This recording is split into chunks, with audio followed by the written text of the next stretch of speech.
Merci Loïc de joindre cette tentative, en tout cas qu'on essaye de mener dans l'Improvisation Summer School,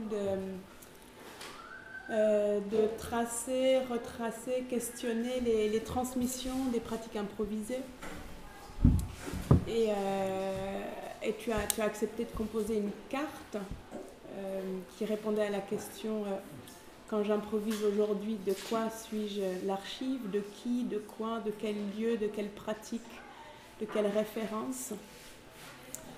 Donc c'est un document que tu as composé, qu'on a sous les yeux, avec ta façon de retracer ces héritages-là.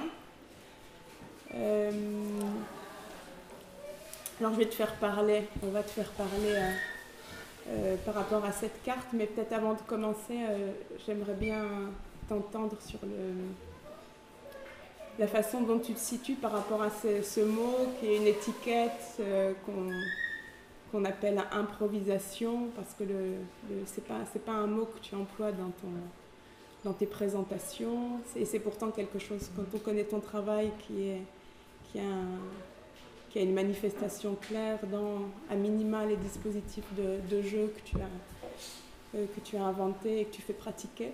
Donc peut-être avant qu'on compte la carte, que tu nous comptes cette carte-là, je suis curieuse de t'entendre ou de réentendre peut-être sur ce que ça, sur la place de l'improvisation dans le parcours et dans ta façon de te reconnaître ou pas dedans.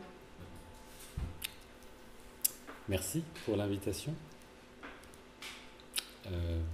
Bonsoir à tous. Oui, je ne me situe pas et je ne m'envisage pas comme un improvisateur. C'est pas depuis là que je parle, c'est pas finalement ce que j'ai choisi de faire dans le travail avec la danse. Parce qu'il y a eu quand même un moment où le choix s'est présenté dans mon parcours. Je vais essayer d'aller assez vite parce que c'est évidemment toujours un parcours, surtout quand on l'a depuis 50 ans, c'est un peu long, quoi.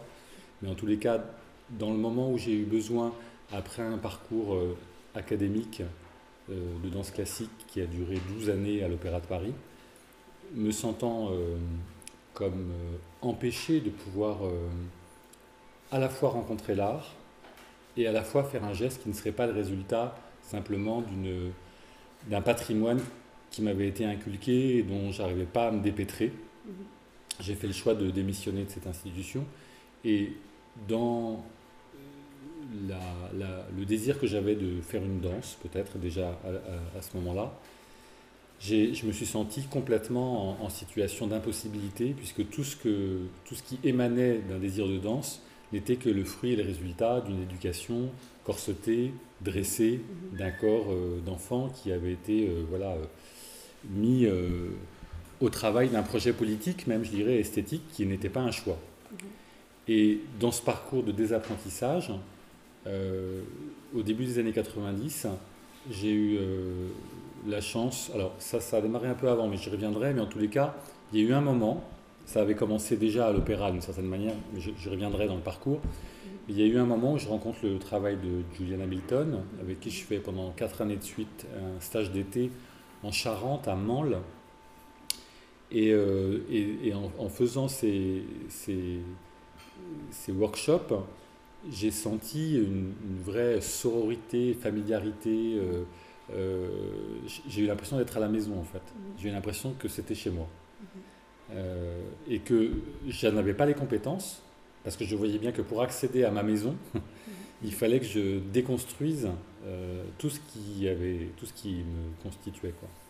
Mais les outils qu'il proposait, déjà les fictions, déjà les imaginaires, déjà le langage, la façon pédagogique qu'il avait aussi de proposer son travail, tout dialoguait avec, pour moi, une possibilité d'émancipation qui était contenue dans la pratique qu'il proposait. Et j'ai très vite compris qu'il y avait là, peut-être, comme on pourrait le dire, d'un ordre, c'est-à-dire un ordre religieux, le choix de devenir un improvisateur ou de ne pas devenir un improvisateur. Et ça a été une vraie question pour moi. Je me suis vraiment demandé qu'est-ce que j'allais faire avec ma vie de danse. Tu avais quel âge ? J'avais 28 ans. entre 26 et 27 ans. Donc j'avais déjà 15 ans de danse dans les pattes, quoi. Donc il y a eu cette chose-là. Et parallèlement à ça, je me suis retrouvé aussi dans des comités d'experts au ministère de la Culture comme expert. Et je me suis retrouvé dans des situations où des dossiers étaient proposés, notamment du travail improvisé, et je voyais que toutes les personnes qui sollicitaient des moyens pour du travail improvisé n'étaient pas considérées. Donc ne pouvaient pas avoir de moyens pour pouvoir travailler. Et donc j'étais à un moment de ma vie d'adulte, de jeune adulte, qui avait envie à la fois de faire un travail avec la danse, à la fois de... Je pense que ces raisons d'économie, ces raisons de contexte institutionnel. Moi, j'avais quitté le temple académique de la prison dorée, qui était l'opéra. J'avais déjà pas mal déçu autour de moi. Il fallait que je me rachète. Pas tant déçu, mais disons, voilà, j'avais été quand même comme dégradé. J'étais déjà une dégradation utile, parce qu'il faut se dégrader pour pouvoir comprendre quelque chose, mais en tous les cas, une dégradation utile. Et du coup, probablement, j'avais aussi un intérêt pour la composition, aussi un intérêt pour un parcours de chorégraphe, parce que c'était difficile, parce que je pouvais même sentir d'une certaine manière que être improvisateur, ça supposait toute une vie avec l'improvisation, qui n'était pas que le travail de la danse, qui était une option, je dirais, sociale, une option que je n'étais pas prêt à faire. C'était un saut dans l'inconnu beaucoup trop grand entre ce que j'avais vécu dans l'académisme et ce saut-là. C'était comme passer des LR à la France insoumise sans transition. Non, mais, tu vois, un truc d'une certaine manière, si je fais une caricature un peu idiote, mais vous voyez un truc comme ça, une sorte un projet, voilà. Et je pense que j'avais besoin de passer par d'autres étapes. Et la question de la composition, faire une compagnie, trouver des moyens, etc., m'intéressait aussi parce que composer était difficile et que je sentais que j'avais aussi beaucoup à apprendre à cet endroit-là. Pour autant, le travail de l'improvisation, évidemment, a sans arrêt nourri mon travail. D'une part, tout ce travail que j'avais rencontré chez Julian Hamilton, j'en ai fait mon miel. Ce que je racontais tout à l'heure, c'est que j'avais noté tous les exercices, j'avais 4 cahiers énormes, etc. Et qu'un jour, j'ai pris le train, j'ai tout perdu. Donc, tout s'est mis en foutoir dans ma tête. Et j'ai dû repenser et recomposer les exercices à l'aune de ce dont j'avais besoin. Je pense que ça a été utile de les perdre. Et puis, je me suis rendu compte que j'ai commencé à faire des pièces à partir de 89. Et j'ai fait des pièces de 89 à 2002. Je considère que toute cette période de pièces chorégraphiques sont des études chorégraphiques. C'est pas encore le début, entre guillemets, d'une œuvre chorégraphique qui m'a occupé à partir de 2003 et avec la pièce Love. Et jusque-là, c'était des études, je faisais comme je pouvais, je ramais, je copiais les autres, j'inventais rien, je faisais des choses mauvaises, nulles, ratées, enfin, je continue d'ailleurs à faire, mais en tous les cas, là, c'était vraiment des suites d'échecs enchaînés les uns derrière les autres pour arriver à comprendre où je pouvais me situer.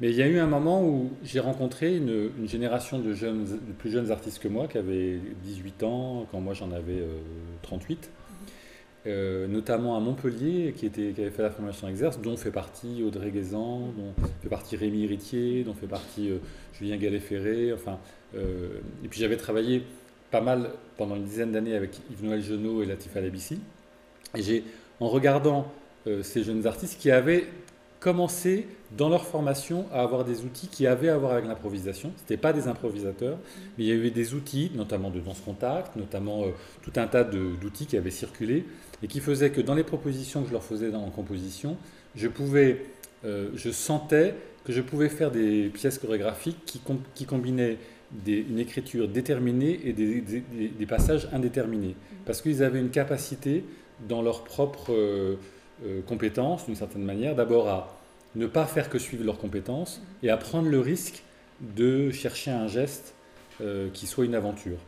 Et aussi d'engager un geste d'interprète, non pas de suivre une partition à la lettre et de l'exécuter, mais vraiment de faire un vrai travail d'interprète, c'est-à-dire par ces pratiques de l'improvisation qu'ils avaient acquis, d'être capable de nourrir une partition d'un imaginaire fictionnel, d'un risque, d'un geste qui excédait la partition même. Donc je pense que tout ça a fait que l'improvisation est rentrée dans mon travail absolument. C'est vrai que je n'utilise pas le terme d'improvisation dans mon travail, je parle de composition, mais je ne parle même pas de composition instantanée, ni de composition en temps réel, mais je pense que j'utilise ces choses-là, d'abord parce que j'ai rencontré ces matériaux-là, et surtout je n'utilise pas le terme d'impro. Ouais. Ça, c'est une chose que j'ai vraiment, comme si il manquait à ce terme-là voilà, un objet presque, je ne sais pas comment dire. Donc tout ça, je me suis méfié un peu de ces choses-là. Et voilà, par vous, par toi Alice, qui voilà, laboure ce terrain-là, je me retrouve à venir ici, et j'en suis très joyeux parce que j'y apprends des choses formidables, j'en rencontre des gens magnifiques, mais avec un sentiment d'imposture, d'avoir emprunté des exercices et des matériaux, etc., il y a 25 ans, 30 ans, etc., les avoir remis à ma sauce et puis de les ramener dans le champ de l'improvisation. Mais on fait peut-être sous ça. Et puis c'est le sujet de pourquoi on t'interroge. Voilà, c'est ça. On va tous les copiages. Exactement. Et donc voilà, en introduction en tous les cas du rapport à l'improvisation, c'est ça, parce que je fais des pièces qui sont de plus en plus écrites, mais qui ne sont pas indemnes d'une certaine manière de l'expérience de l'improvisation. Sans elles, je pense que mes pièces n'auraient pas cette saveur, parce que moi je les adore, cette saveur spécifique, quoi. Et puis tu dis faire une danse, comme Lisa Nelson va dire. Et je dis faire une danse, absolument. Absolument. Je dis faire une danse. Voilà, ça c'est, oui, bien sûr. Alors, je te propose qu'on rentre dans ta carte, qui est une carte polarisée avec ses alors moi j'avais pas. Dis-moi. Non mais j'avais pas compris que c'était autrement que les noms propres. Donc j'avais pas vu que c'était les lieux. Donc j'ai vraiment mis que les noms prêtres, mais du coup je vais rajouter. Peut-être comme on n'a pas le temps, l'exercice est un truc un peu court, d'une quinzaine de minutes. Peut-être tu peux aussi parcourir cette carte avec ce qui te met en rapport avec ces outils d'improvisation, à qui tu peux. C'est pas l'idée de rendre hommage, mais en tout cas nous faire comprendre ce que certaines personnes sur cette carte ont pu apporter et que tu as gardé en fait, qui reste un outil encore vivant aujourd'hui dans la pratique. Il y a eu, alors j'ai séparé, vous avez vu, en 5 parties distinctes, donc une centrale qui est mixte, mais sur les fondations, entre 84 et 89, j'ai mis un certain nombre d'artistes avec qui j'ai travaillé, en partie certains à l'Opéra de Paris, parce qu'il y avait à l'Opéra de Paris un groupe qui s'appelait le GRCOP, qui était les groupes de recherche chorégraphique de l'Opéra de Paris, qui était une cellule contemporaine qui n'existe plus aujourd'hui. L'opéra, c'est 160 danseurs, dont 12 peuvent être volontaires pour faire un parcours contemporain à l'intérieur. Quand ils choisissent ça, il faut qu'ils soient volontaires pour le faire, mais quand ils choisissent ça, ils sont un petit peu considérés comme les va-nu-pieds de l'opéra. Et c'est pas si simple d'aller dans ce groupe-là. Donc je raconte pas tout comment c'est arrivé, mais en tous les cas, j'ai finalement réussi à accéder à ce groupe. Et cette année-là, où c'était l'année 84, saison 84-85, il y a eu David Gordon qui est venu faire une pièce. Moi, je ne savais pas que David Gordon, qui il était, d'où il venait, je ne savais rien du tout. À l'opéra, je n'avais aucune culture de danse, donc je ne savais pas du tout. J'ai compris plus tard. Mais le choc de la rencontre avec David, enfin, c'est pas un choc, c'est une empathie totale. C'est-à-dire, David Gordon vient avec son épouse Valda Satterfield, je sais pas, je le dis pas très bien, pour faire une pièce à l'opéra. C'était déjà un peu une incongruité absolue. Minimaliste, postmoderne, qui arrive de la Judson et qui me propose, il y avait plusieurs danseurs, mais il me propose, on a une sorte de sympathie, il me propose une chose qui paraît complètement anecdotique, mais qui pour moi est énorme. Il me dit, est-ce que tu veux bien venir avec moi dans Paris pour qu'on cherche les costumes de la pièce? Et ça, vous ne pouvez pas imaginer ce que ça représente comme liberté quand on est un danseur classique depuis 12 ans, où tout se fait au sein de l'opéra, avec des costumières, où il y a un truc de costume. Jamais j'avais même imaginé qu'on puisse aller faire des courses pour des costumes d'un spectacle à l'opéra. Enfin, je veux dire, ça me paraissait complètement dingue.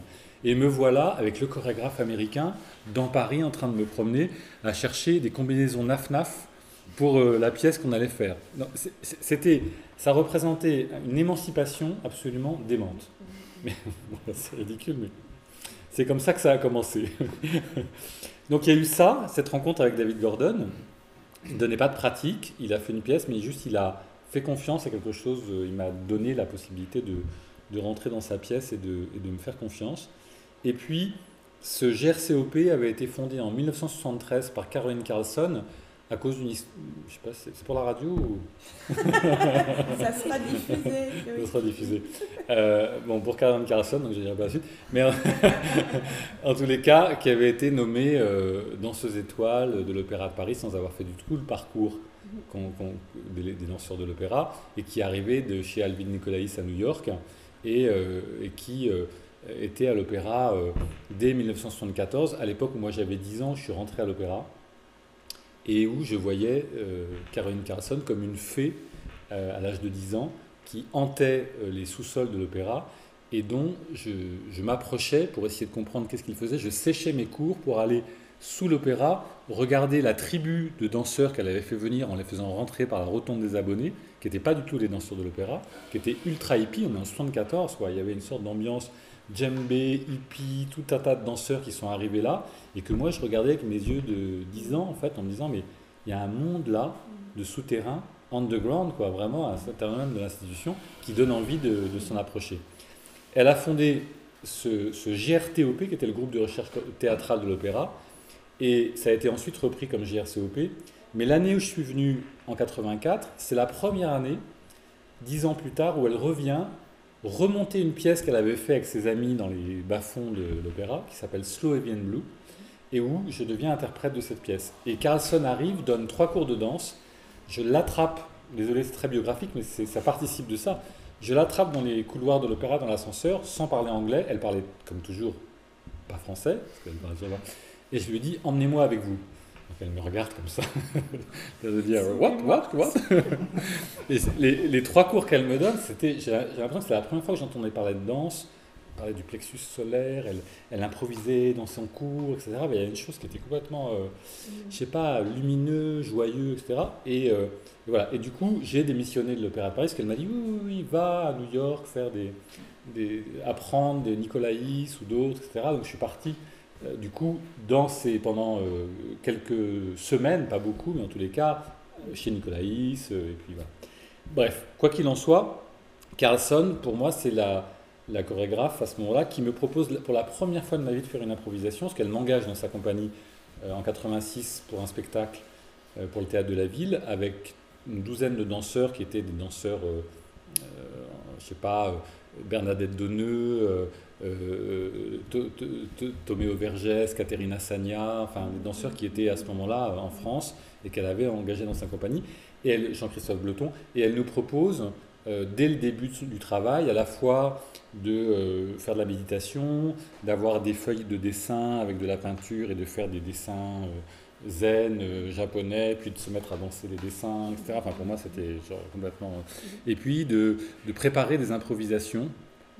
On passait les uns après les autres en espérant que le matériau devienne un matériau de la pièce. Donc je me suis retrouvé en totale panique. En fait, moi j'avais jamais fait une composition, une improvisation, un rapport. Donc c'est vraiment une sorte de dépucelage de travail d'une improvisation chez Carlson devant tous ces chorégraphes qui étaient plus âgés que moi et qui savaient tous déjà ce que c'était que de composer, d'improviser, etc. Je ne savais rien faire. Et ça a été vraiment une entrée assez importante, mais fondamentale. Moi, je dis qu'elle m'a vraiment enlevé les chaussures, elle m'a mis pieds nus, elle m'a appris à marcher, en fait. C'était un peu ce sentiment-là. Et puis, donc c'est un peu tout ça, c'est des fondations. Et à la même période, je vois pour la première fois Valeska Gert dans ces danses qu'on connaît, la canaille, etc. Et qui en 1986, à la Biennale de Lyon, il y a eu un programme sur la danse expressionniste allemande. Donc je retiens de ça l'arrivée dans ma vie de Valeska Gert, c'est-à-dire qu'une sorte une prise comme ça de puissance qui est des danses, des figures. Voilà, cette femme qui incarne à son époque les minorités de son temps et qu'elle fait avec du grotesque, avec une clownerie, avec une puissance qui m'a totalement bouleversé. Où je me disais, comme avec Julian Hamilton, en fait, je suis là, moi. C'est ma famille, en fait. Il y a eu ça. Et puis, la personne avec qui je partageais ma vie avait passé 3 mois chez Kazuo Ono, et donc au Japon. Et donc, quand Kazuo Ono venait en Europe danser, dans ces années-là, on allait voir les concerts de Kazuo Ono. Je dis des concerts parce que c'était des concerts de danse, et qui ont été aussi, moi je me souviens d'un concert de danse de Kazuo Ono au Théâtre du Lierre, avec son fils, petite salle, avec ce type qui arrive en boxeur, avec un petit short comme ça, avec une table basse accrochée à la cheville, puis qui rentre dans l'espace. Enfin, pour moi, c'était à la fois exotique, mais en même temps complètement réjouissant, de liberté. Il avait déjà 80 ans, son fils en avait 60, il jouait au foot devant nous. Enfin, tout me paraissait ouvrir un champ des possibles inimaginables. Donc, pour moi, ce sont des fondations. C'est-à-dire qu'à partir de là, le fait de quitter l'opéra s'est imposé. C'est-à-dire en voyant des Valeska Gert, des Carlson, des David Gordon, et j'ai mis Douglas Dunn, parce que j'ai fait une première pièce de reprise de Douglas Dunn, où je faisais juste une traversée diagonale sur des musiques en live de Steve Lacy, qui était dans l'orchestre. Donc il y avait quand même le groupe de Steve Lacy qui improvisait, et moi je faisais une diagonale en portant un poisson acheté la veille au marché, et que j'avançais comme ça, et juste j'ouvrais les bras, il tombait par terre, je le ramassais, je faisais que ça dans la pièce, sur la musique de Steve Lacy. Donc voilà, ce sont des expériences qui ont fondé mon goût qu'il y avait une performativité autre que le travail académique. Et dans les années 90, à la fois, il y a plusieurs moments importants. Je pars à San Francisco et Berkeley, y rejoindre ma sœur cadette qui vivait là-bas à l'époque, et je cherche des cours de danse. Donc j'ouvre des portes dans des studios, et je tombe sur un cours de contact. Je n'avais jamais vu ça, et donc était donné par Christy Simpson. Et je rentre, elle me voit, elle m'attrape, et pendant 2 heures, elle me roule dessus comme ça, comme un sort de sentiment de machine à laver. Et je ressors de là, à nouveau enchanté. Enfin, je veux dire quelque chose hors de mes compétences, mais elle m'a vraiment appris, elle m'a vraiment fait faire un truc de folie, quoi. Et je suis ressorti du studio complètement sonné, un peu vomissant.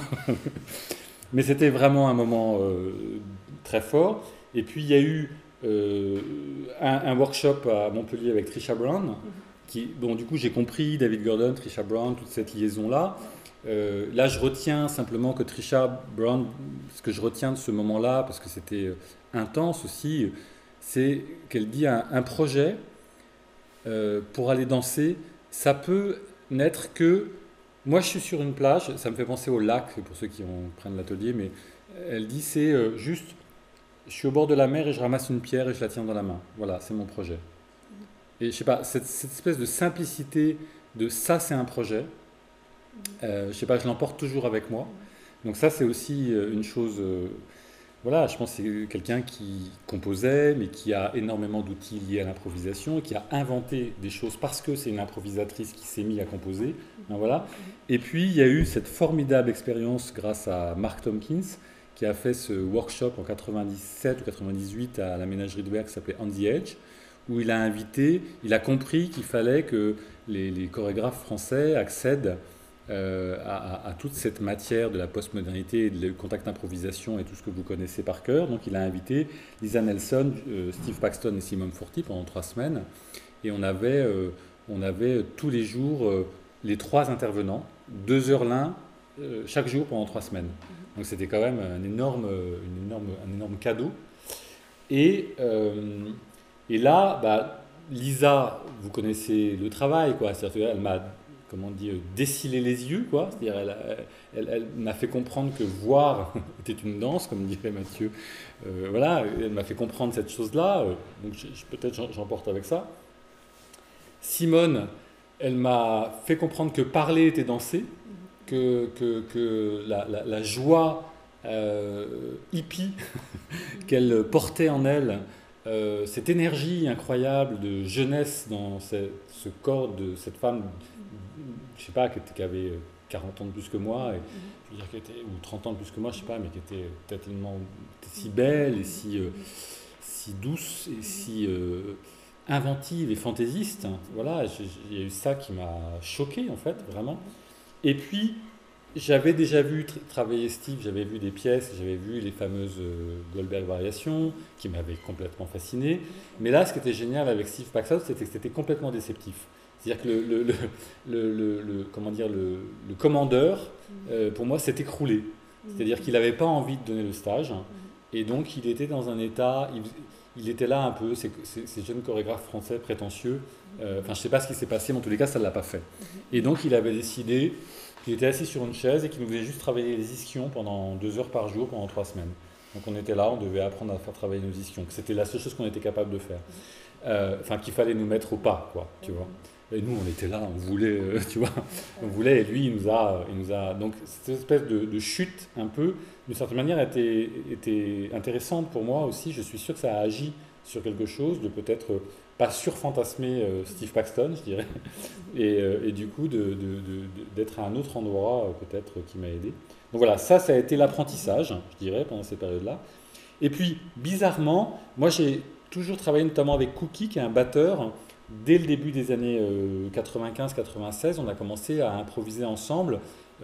Cookie, aujourd'hui, si vous connaissez les pièces de Marlène Montero Freitas, c'est lui qui fait la musique en partie, qui est un batteur absolument dément. On a beaucoup enseigné ensemble, on a travaillé 20 ans ensemble, et on enseignait, moi j'enseignais pas l'improvisation, j'enseignais des choses, je sais pas comment ça s'appelait, mais avec quelqu'un qui savait improviser à la batterie, et on s'est mis ensemble à faire un duo qui s'appelait Une danse avec Cookie, qu'on a beaucoup tourné tous les deux, qui était un duo improvisé, d'une certaine manière, oui. On se donnait quelques règles du jeu, mais on improvisait, moi dans mes compétences, lui dans les siennes, ça faisait son effet, et puis ça nous apprenait quelque chose, mais on se faisait un peu peur, on n'avait rien préparé, on se lançait hors préparation, et d'une certaine manière, on rejouait publiquement des choses qu'on ne savait pas faire, ou on faisait les choses qu'on savait faire. Voilà, on essayait de trouver des solutions pour pouvoir tenir un temps de 20, 30, 40 minutes d'improvisation à deux.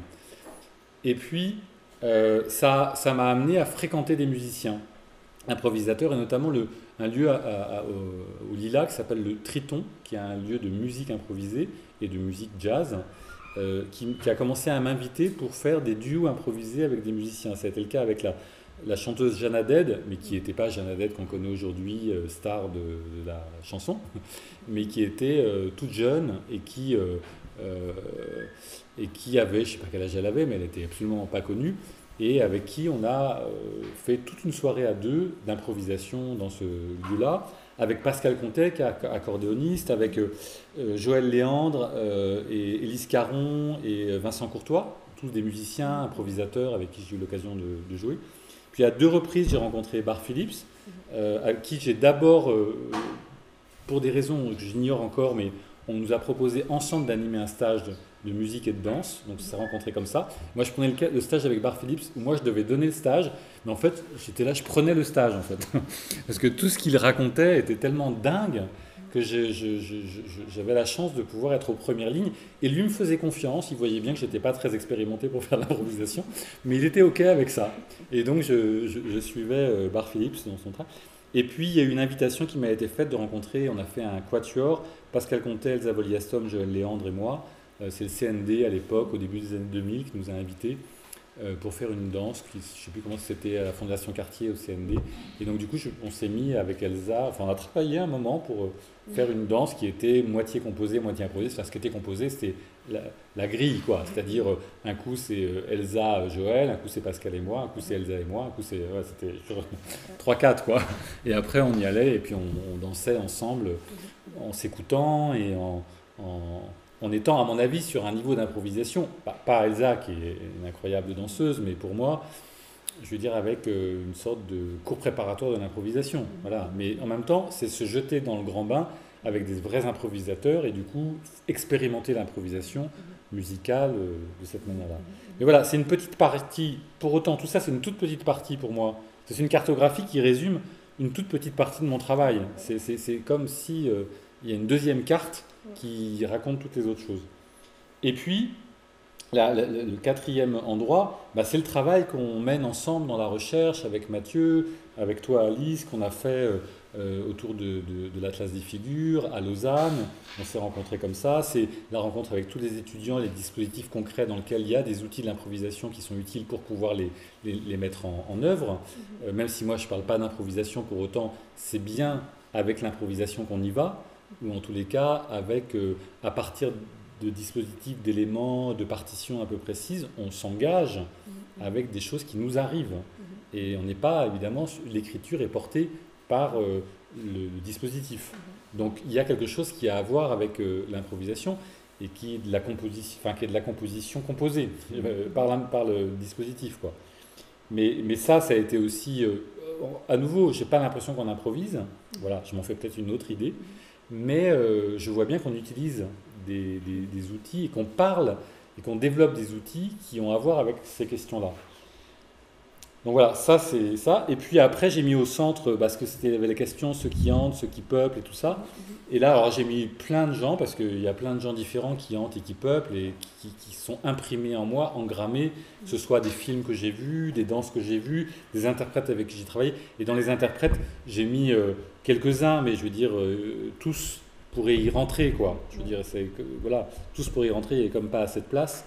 Mais voilà, mais je mets au même titre Fred Astaire et Kazuo Ono, Steve Paxton et Virginia O'Brien. Je ne sais pas si vous connaissez Virginia O'Brien, il faut aller vous regarder, c'est absolument sublime. Marlène Montero Freitas ou Valeska Gert, ou Lou Abramovici et Jennifer Lacey, qui sont voilà, tous des interprètes et des artistes que j'ai avalés d'une certaine manière dans mon corps. Je veux dire, quand je danse avec eux, ils sont emportés avec moi, je les ai tellement regardés, tellement vus. Je danse peu, très peu, depuis 20 ans, je danse très très peu. Je fais des pièces, mais je danse tellement avec les danseurs qui sont au plateau, tellement. Et presque c'est une satisfaction suffisante pour moi, pour pas avoir besoin d'aller sur le plateau. Je suis vraiment dans une empathie complète du rapport à la danse, je suis dansant. Il y a de la danse, là c'est vraiment l'expérience. Alors c'est peut-être, on peut revenir à la question des dispositifs, pourquoi je ne fais pas forcément expérience de dispositif, d'abord parce que dans les cours je fais modèle un peu parfois, mais j'essaye de ne pas le faire tout le temps, parce que sinon il y aurait comme une vérité des dispositifs qu'on propose, et que alors il faudrait le faire comme je le fais, je pense que ce n'est pas du tout ça qu'il faut faire, et que par ailleurs, regarder les dispositifs m'enseigne beaucoup sur ma manière de voir, et aussi de pouvoir formuler ce qu'il y a à formuler pour que le dispositif avance. Donc je prends mon rôle, c'est-à-dire si je fais un stage comme stagiaire avec quelqu'un, je vais travailler comme stagiaire et je fais ça. Mais si j'officie l'atelier en invitant des personnes à venir, je dois tenir mon rôle qui rend possible l'activité pour tous. Donc c'est plutôt une décision de penser que ce rôle-là, je peux le tenir en fait. Et je pense qu'il agit sur quelque chose et il transforme une forme individuelle, intime, sociale, collective. Je le vois en fait, ça agit. Donc je prends mon rôle en fait, c'est plutôt ça la question. C'est pas que je veux pas danser ou que je voudrais pas, etc. Mais que je fais ce que j'ai à faire. Voilà. C'est fini. 15 minutes, non? On est à 20, mais on est dans les... on est exactement dans les clous. C'est super, tu as relevé le défi de traverser tout. Je trouve que c'est génial. Là, on a peut-être envie de chacun, on a peut-être des désirs. En même temps, je préfère questionner d'abord tes désirs, parce que là, il y a vraiment...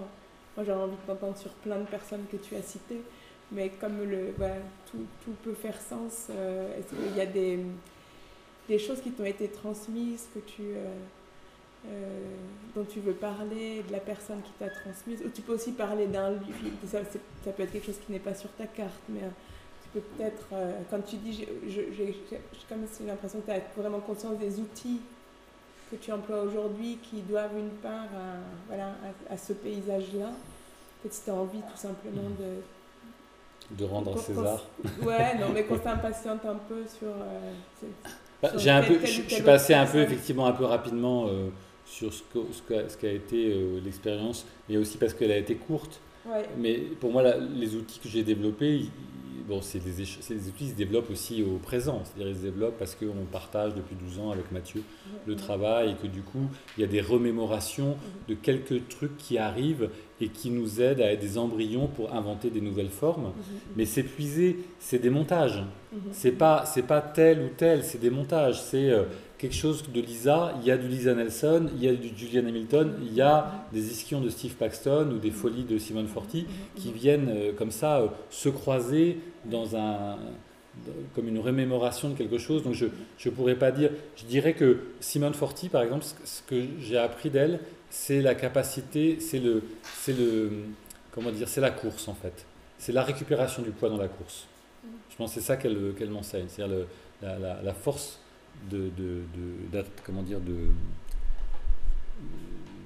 voilà, tu lâches le poids et puis après la chose se déploie, se déroule quoi. Et que c'est un espace de danse possible avec lequel on n'a pas besoin de mettre d'effort.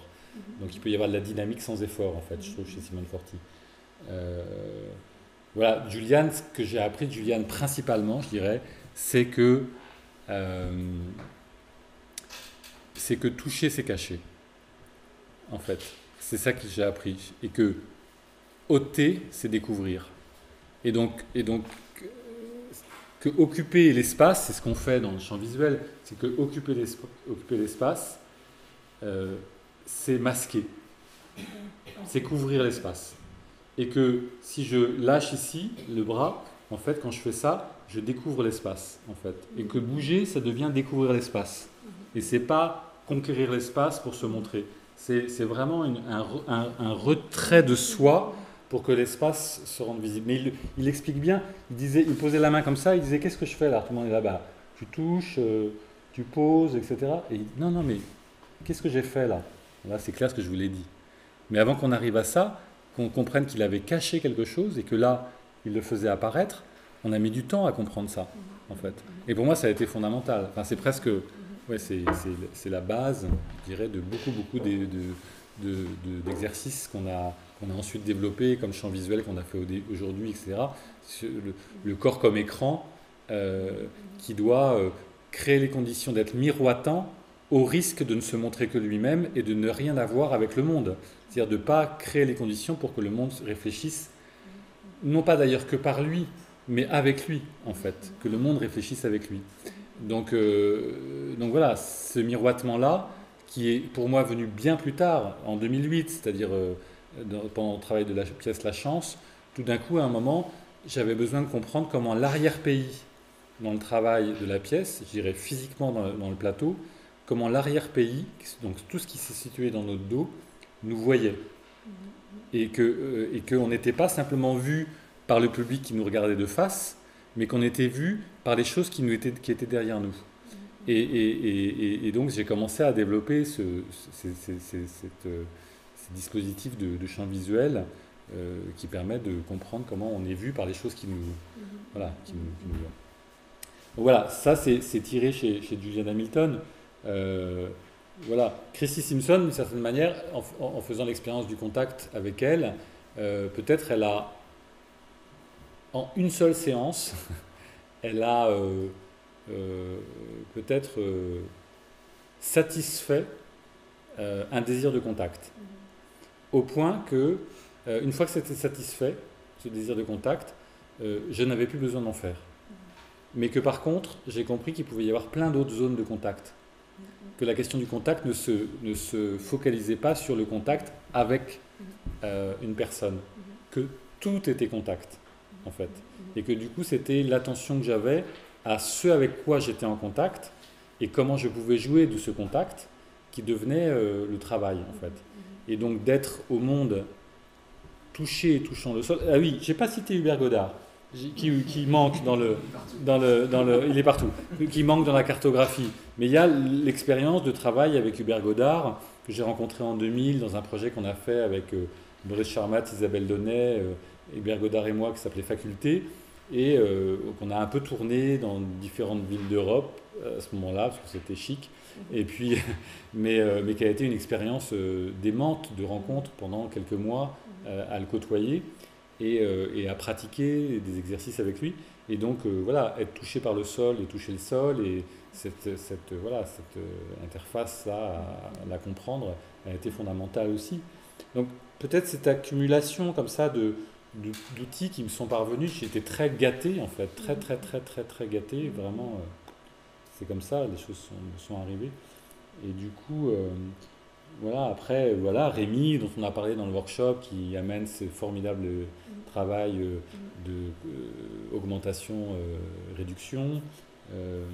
Voilà, la pensée d'Anne Langlais aussi, qui est formidable, qui arrive à faire des liens extraordinaires et qui est au travail, qui regarde moi mon travail de composition depuis 15 ans, qui écrit dessus, qui sait le lire, etc., qui fait des feedbacks. Enfin, c'est beaucoup voilà, de choses qui... Et tu parlais de Bar Phillips, tu peux revenir sur un musicien? Oui, ouais. Bar Phillips, je pense que c'est la fantaisie qui pour moi domine chez Bar Phillips, c'est-à-dire c'est l'audace d'une fantaisie extrêmement élégante. C'est-à-dire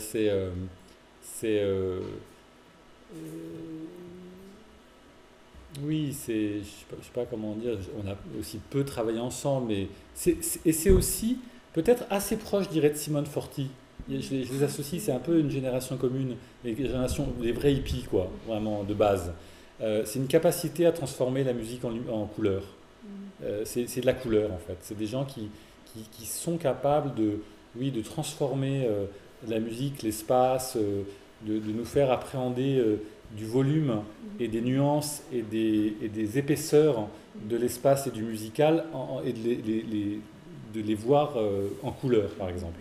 Je trouve qu'il y a une sorte de don de changer de régime, de passer d'un médium à un autre, c'est-à-dire de la musique à la plastique, par exemple. Et je trouve qu'ils sont capables de faire ça d'une manière, dans un sens, vers la couleur pour Bar Phillips, et puis dans le sens de la danse vers la musique, pour, d'une certaine manière, une musicalité de la danse pour Simone, mais qui parle aussi de couleur. Je dirais ça un peu, ce qui m'a beaucoup aidé. Non, merci beaucoup. Merci pour votre attention. Merci.